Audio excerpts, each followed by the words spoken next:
We're first joined by Ben Kennedy, Executive Vice President and Chief Venue and Racing Innovation Officer. Ben, as we get started, can you walk through today's 2026 NASCAR Championship Weekend announcement? Yeah, good morning, afternoon, depending on where everyone is at today. But appreciate it, Brent. Appreciate all of you taking the time to cover the story, be with us today. But this has been a long time coming that we are proud to announce that the 2026 championship is going to go to Homestead Miami Speedway. So it's been since 2019 that we've had the championship there. We've moved it over to Phoenix for the past several years, which has been great on so many levels for us, and we're excited to be able to say that that is going to continue to stay in a prominent position in the playoffs in the round of eight. But also a huge opportunity for us to move the championship to Homestead Miami Speedway and then also kick off a rotation as well. So looking forward to having the news out to the world and talking with you guys about it today. Well, thanks, Ben. We'll open it up for media questions. If you have a question, please click the raise your hand button. And when I call your name, please unmute yourself and share your name and affiliation before asking your question. Okay, so we'll open it up.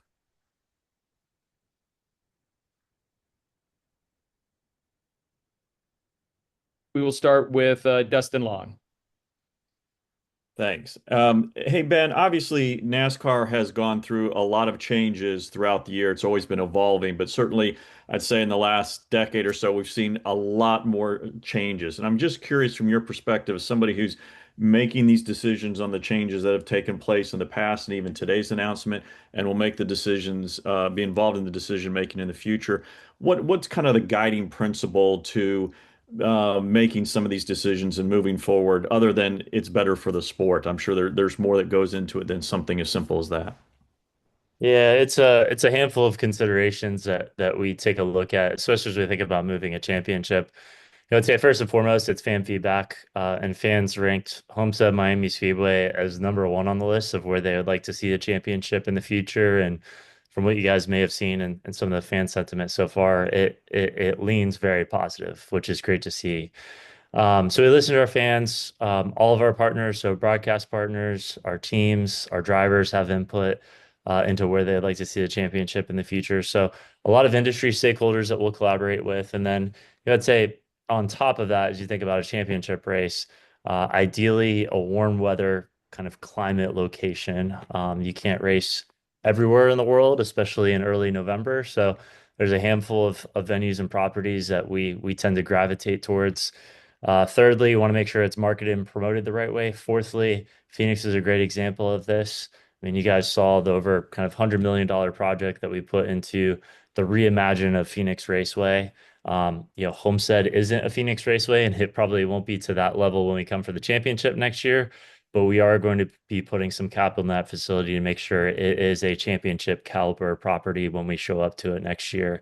And then overall racing product. And, I think this is another part of the discussion that we've had. We've been at Phoenix for a number of years, and you guys have seen we've made some changes to the playoffs. We haven't made wholesale changes, but a few kind of minor changes to the playoffs to keep that level of unpredictability and parity through it. So, things like moving Talladega, as an example, to the round of eight this year was kind of a storyline and is going to challenge the teams and drivers in a new and unexpected way. And we have a lot of confidence that when we go to Homestead Miami Speedway, it's going to deliver from a racing product perspective. It's also going to create a good amount of unpredictability for many of our fans that come to that race or tune in on TV. Just going to a different championship venue and having it on the line. So we're excited to see all that. A lot of collaboration internally, a lot of collaboration with a lot of our partners. And we've been sitting on this one for a while, so I'm glad that we're able to finally press the button on it and send it out to the world. And also, a quick question is, what are those projects that you're looking at, or the improvements you're looking at making for Homestead, maybe if not ready for next year, but certainly in the next few years, to make it a championship quality venue as part of this rotation? Yeah, so I'd say the biggest thing we really focus on is a lot of the surveys that we have post race from our fans of, hey, what's working and where are some of our challenges? So we have a long menu list. It's several pages long of things that we'd like to do at Homestead. To your point, I don't think we're gonna be able to check everything off of the list prior to November of 26. But there are a number of things that we could do. Talk about ingress, egress, paint on the walls is a huge part of it. A lot of our hospitality offerings, audio, the infield experience for our fans. So a lot of things that we have on the list right now. We're working through exactly what that's going to look like. But I think as we get into the fall of this year and spring of next year, we'll start to see a lot of those things in motion. Thank you. Thank you. Okay, we'll go to John Newby. Thank you. John Newby, Savage Ventures. So, Ben, way back in February, Steve O'Donnell said that part of this rotation process would involve, finding places that could have that championship atmosphere. And I was curious, how much of a role did that play in keeping Phoenix on the schedule? Because obviously that city goes all out every time that NASCAR heads there.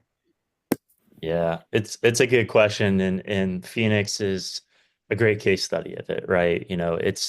It's a beautiful track, it's a beautiful facility, and it's a great market that really embraces us. And I think we do a good job of doing a number of activations and events in and around the market in the Phoenix area. So it is a championship caliber market, it's championship caliber city, and we'll be bringing the championship back to Phoenix sometime in the future. And Miami and Homestead is the same way. So, we want to find ways to partner up with a city, to partner up with a county, and not just have this be 2 or 3 days at the racetrack, but really turn this into, more of a longer weekend long event where we have a number of activations in and around the city and really paint the town, so to speak, to make sure that anyone that is in Miami that weekend knows that NASCAR is in town with their championship. Perfect. Thank you. Thank you. It will go to Greg Engel. Hey Ben, congrats on this. Greg Engel with Forbes. This is huge. It's a big deal, and we know obviously Phoenix is going to get in the rotation. And you got Homestead, and you kind of mentioned you touched on the requirements that you want for other tracks in the rotation. Do we expect a list sort of where we say, okay, we're going to choose the championship between these certain amount of tracks, and giving those cities an opportunity to vie for it, kind of like they do the Super Bowl now, where you can talk them into to come in because it's a huge impact on whatever city you go to. Will we see a list like that, or is it going to kind of remain quote unquote secret until the schedule's announced? Yeah, it's a fair question, and it remains to be seen. We have a group that's been working on our longer term strategy of the championship locations for quite a while now, and we have discussed all sorts of variations of options. And to your point, the economic impact, and I think the story that we're able to tell, not only at the track, but a lot of the community involvement that we're able to create at Phoenix and that we're going to see at Homestead Miami Speedway is a big part of this as well. So we want to make sure, and we say this all the time as it relates to the schedule, we want to make sure we're in the right markets at the right time and we're doing it with the right partners and right stakeholders. So, we're going to be very strategic and thoughtful about this process, about the markets and tracks that we either have conversations with or potentially, asked to see proposals from. So, we'll have more to share on that, I would say, in the coming months and later this summer. Thanks again, pal. Congrats. Thank you. It will go to Davey Siegel. Hey Ben, thanks for the time today. We appreciate it. So you mentioned all the factors that go into hosting a championship weekend, including but not limited to the climate, the market, the product on track, the infrastructure at that racetrack. Might be addressing an elephant in the room, but Vegas has all that. It's obviously not a NASCAR-owned track. What's the thought process from NASCAR's perspective in including that racetrack in the future conversations to host this championship weekend, being that it's not a NASCAR facility?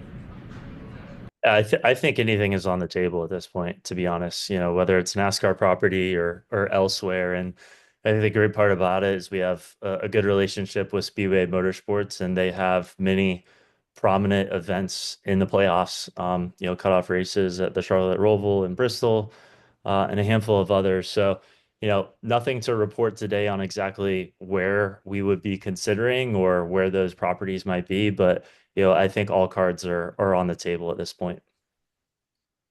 Thank you. And quick reminder, if you've got a question, please click the raise your hand button and we'll call on you. We'll go to Matt Weaver next. Yeah, thanks for the time today, Ben. Davey had asked my primary question, but I did have a second one for you as well.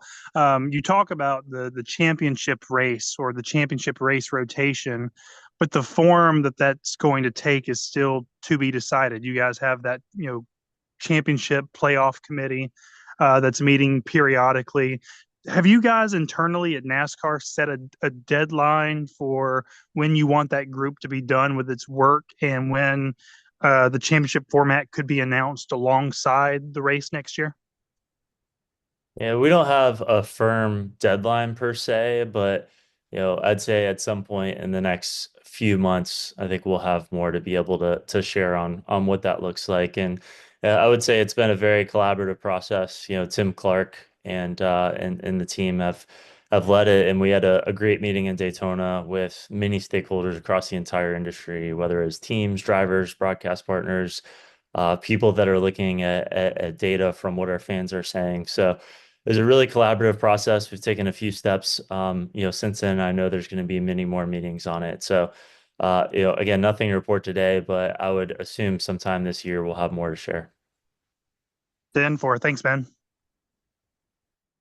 Ben, we've got a question from Bob Pockris who sent it in the chat. In the years that Homestead or any other track that has one Cup day that is part of the rotation, would you expect their race to still be part of the playoffs, or could Homestead be November next year and then regular season in 2027?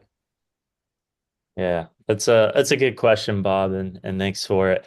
So what we've talked about is trying, and I think this kind of leads to the date move in Phoenix a little bit of trying to keep it in a strong position in the playoffs, but then also have a good amount of date equity that's tied to that weekend as well. So a lot of our fans in the Phoenix area, they're accustomed to the second Phoenix date falling somewhere in the October to November timeframe. And I think it's going to be important for us that if it's a non-championship venue, but it is in the rotation for that season, that we try to have as much data equity as we can. So we're really going to be focused on that. We're not going to be able to deliver it every year, but ideally, if it is a championship venue, but not the championship that year, we'll have it somewhere in the playoffs. Perfect. We'll go to Darren with WESH. Hey Ben, Darren Stoltzfus from West 2 in Orlando. When you're talking about the venues and what fits, obviously the Daytona International Speedway kind of fits those things too.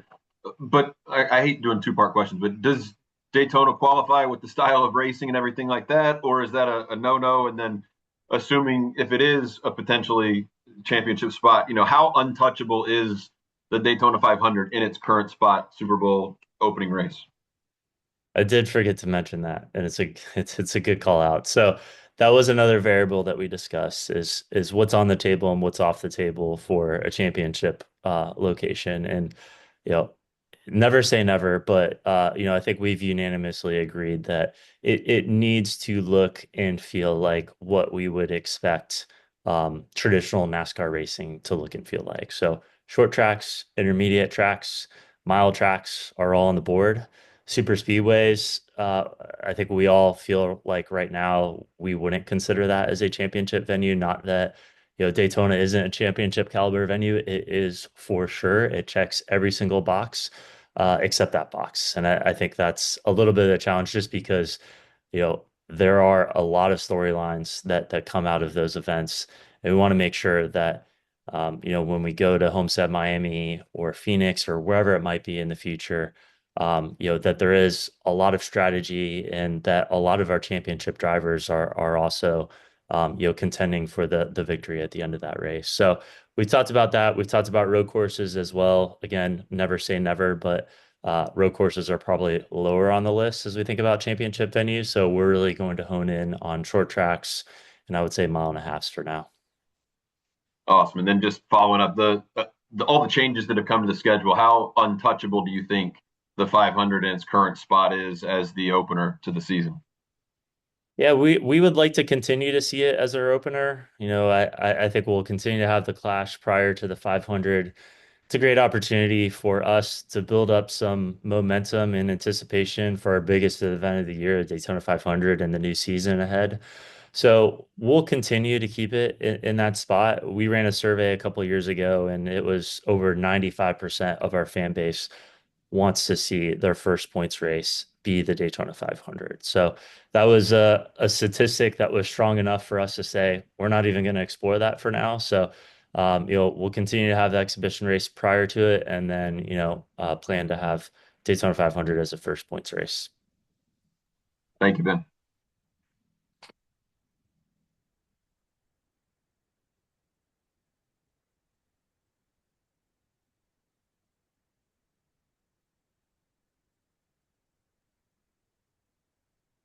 Okay, we'll go to Pat Jaggers next.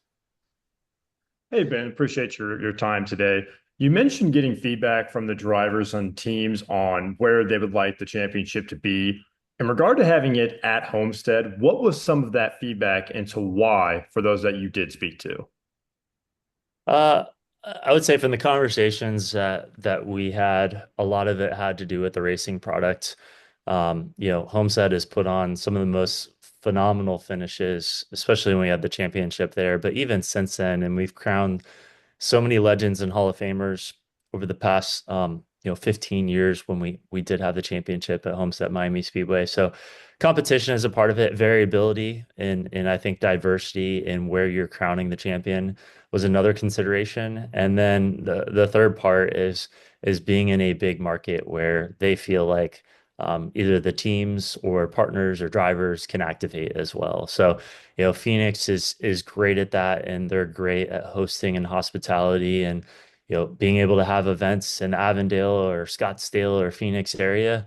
And the great part about Miami is whether it's Homestead, Miami, north of that, or anywhere in between, there are so many areas that we can have a lot of activations and really bring a lot of our partners to a city that they would be proud to call a championship location. So I'd say those are probably the three biggest considerations that they had. Thank you. Thank you.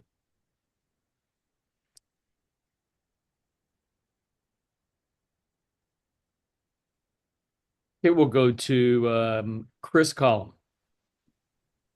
Hey Ben, Chris Gollin with motorstardom.com. Thank you for coming on here and talking about the news. So you were talking about the importance that the climate of the area has for whether a venue would be the championship race. And I'm curious, does that mean that certain tracks that fit the criteria of being the type of track that you were talking about, the mile and a half and the short track, but maybe are a little further north, like a Michigan or a Loudon, are those non-starters for hosting a championship weekend, or is that something that could be on the table if there were a way to make that work?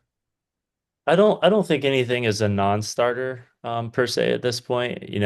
We do want to make sure that we're trying to avoid, severe weather disruptions on the event weekend. So, if it is as far north as a New Hampshire or a Michigan, as an example, we're going to look at over 30 years of past weather history on that date and that weekend to make sure that we're limiting our risks because there are a lot of fans that will come and camp out for that entire weekend, a lot of fans that will drive to see the race, and then many fans that will tune in on TV as well. And, if we have snow on the ground or it's, below freezing temperature and fans don't want to come out, for a weekend to a championship venue, that's a bit of an issue. So, we're going to, be thoughtful about that. I don't think it rules out any venues or tracks per se, but it is part of our consideration set.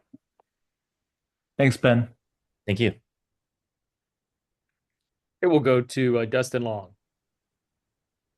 Yeah, Ben, in terms of the rotation and how how far advanced do you want to get? Is it the hope that at some point you're announcing 27, 28, and 29 at the same time, or is it 1 year at a time and do it ahead of the schedule and make it its own thing, kind of like what the NFL does with all its little special different games and stuff like that?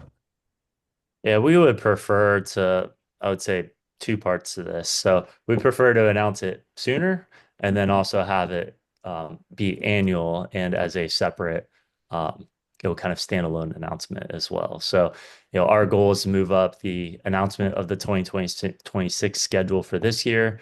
I think our goal is also to move up the announcement of where the championship location is going to be for 2027 and have its own moment in the spotlight and in the sun as Homestead Miami does today. And I think that gives us the ability, there's a lot of content, a lot of storylines that are coming out today about the championship race moving down to Homestead Miami Speedway.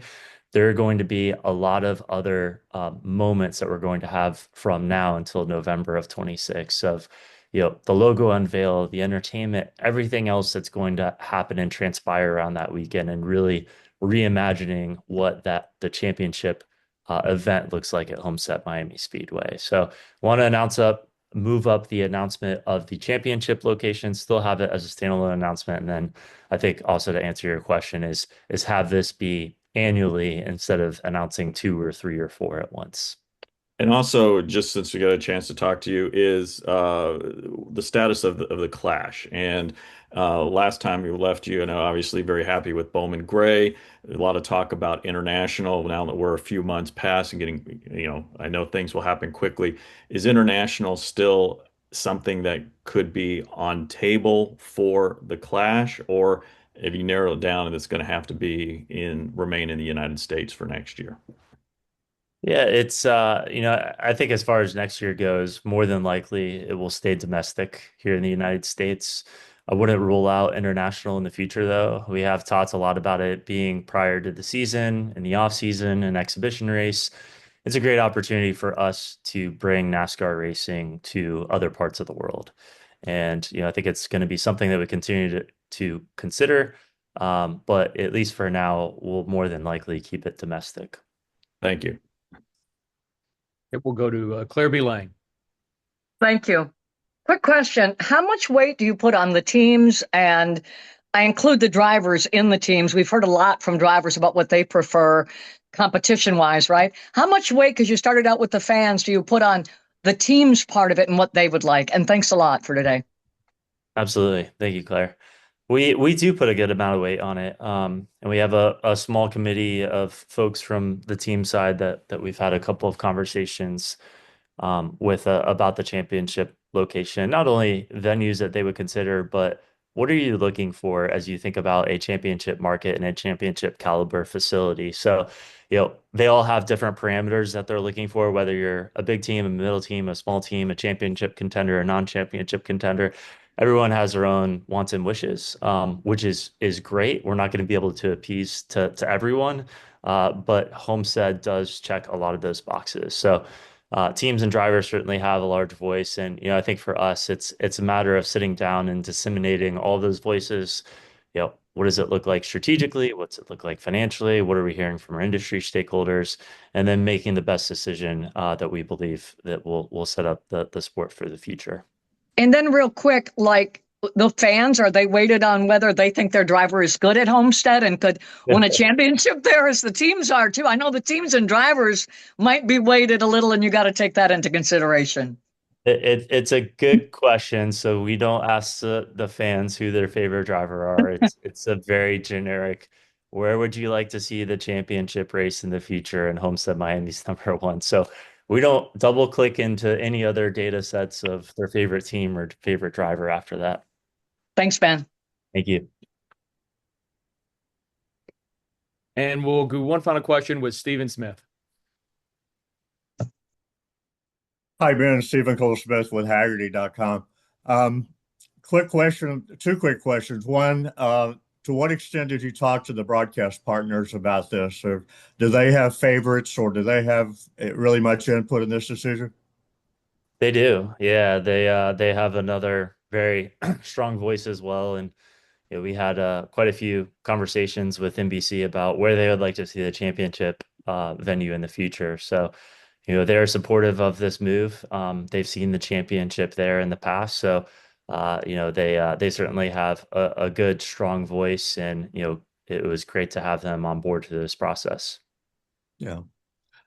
Second question. A lot of us down here have followed your driving career from Orlando Speed World up to the big tracks. And I was just curious if you ever feel like getting back behind the wheel, and if so, what are you going to do about it?